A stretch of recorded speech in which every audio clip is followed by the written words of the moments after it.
Good morning, class. Are you ready for today's writing competition? Of course, I'm always ready. Let's get it over with. Your task is to write one paragraph about fighting a creeper. That's it. That's it? Just one paragraph? Yeah, how is that enough for you to decide who's the better writer? Trust me, one paragraph is all I need. Alright then, this will be easy.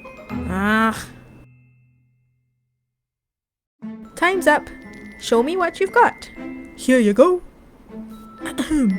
I was chopping down some trees in the moonlit hours. I suddenly heard a menacing hiss. I slowly turned my head around. An ugly green monster was behind me.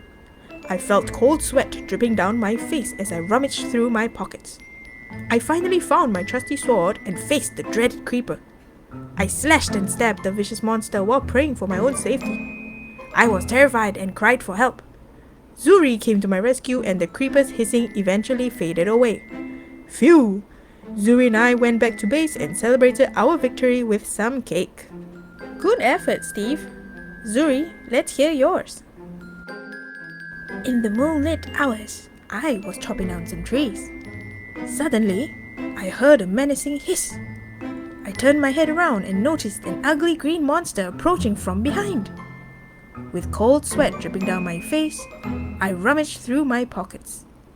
Finally, I found my trusty sword and faced the dreaded creeper. Praying for my own safety, I slashed and stabbed the vicious monster. I screeched in terror as I cried for help.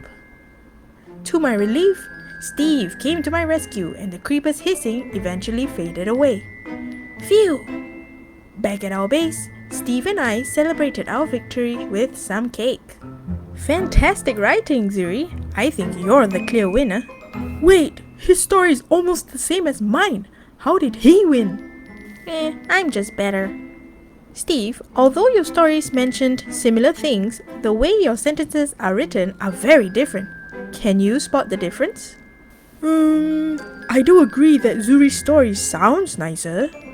And that's because? Because I'm better. Stop bragging about it, you Hello, writers. Do you know why Zuri's story was more enjoyable to read? Take a look at their stories side by side. See the differences now? Steve started most of his sentences with I, while Zuri started his sentences with a variety of different phrases. This technique is known as varied sentence beginnings. When something is varied, it means it has lots of different options or choices. Imagine only being able to eat one dish for the rest of your life, or visiting a restaurant that only has one dish on the menu and you don't even like that dish. It's not going to be an enjoyable experience. Same goes with reading a story. If each sentence starts with the same few words every time, it's going to sound really boring. So, how do we avoid sounding too flat? Put a bump in the road. Try putting a comma somewhere in your sentence to add some rhythm in your stories. Oh, so I just need to insert some commas wherever I like? No! Let me show you how it's done. Take a look at this boring sentence written by Steve. Hey, I was chopping down some trees in the moonlit hours. It would sound terribly awful if we inserted a comma randomly in the middle. To use our comma wisely, we need to vary or change our sentence beginnings. So instead of putting I in the front, try putting it behind the comma. But what comes before the comma? We have 4 options to choose from. They are a time or place, an emotion, an action, or an adverb. Here are some examples for starting with a time or place.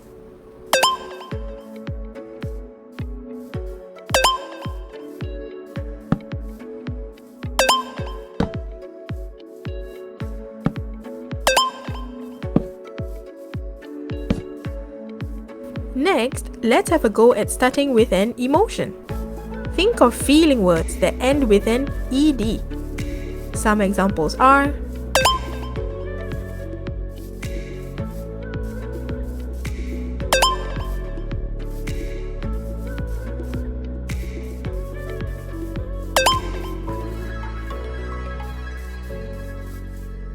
Besides feelings, we can also start with actions.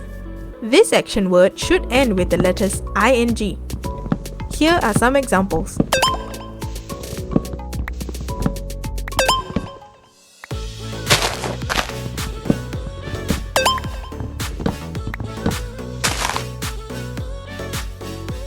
Lastly, we can also start our sentences with an adverb.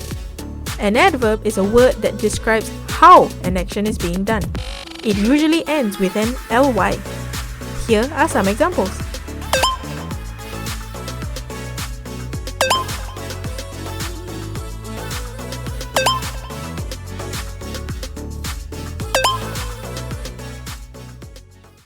And that's it!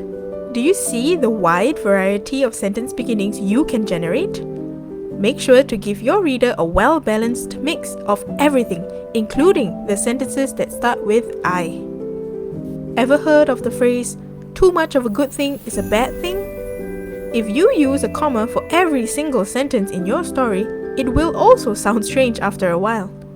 It is okay to use a flat sentence every now and then too. That way, your writing maintains balance and variety. Wow, Zuri, you've been holding on to this secret technique without letting me in on it? I demand a rematch. Let's write another paragraph. Let's save the rematch for another day, gentlemen. For now, let's recap what we've learned and call it a day. To make your stories flow better and sound nicer, try varying or changing up your sentence beginnings. Instead of starting every sentence with the subject like I, he, she, they, it, we, and so on, put the subject behind the comma and start your sentence with something more exciting. The 4 exciting ways to start a sentence are time or place, emotion, action, or adverb. When writing your story, make sure to give a good mix of all kinds of sentence beginnings. Some can begin with the subject like I, it, or we, while others can start differently. This keeps things interesting for your reader and stops them from getting bored. Try this technique out the next time you write a story and see how much better it sounds. My name is Teacher Alex, and I thank you for all your hard work today. Be sure to check out the other lessons on this channel if you would like to go from this to this. Class is dismissed. Thank you, and I'll see you again next time. Bye bye!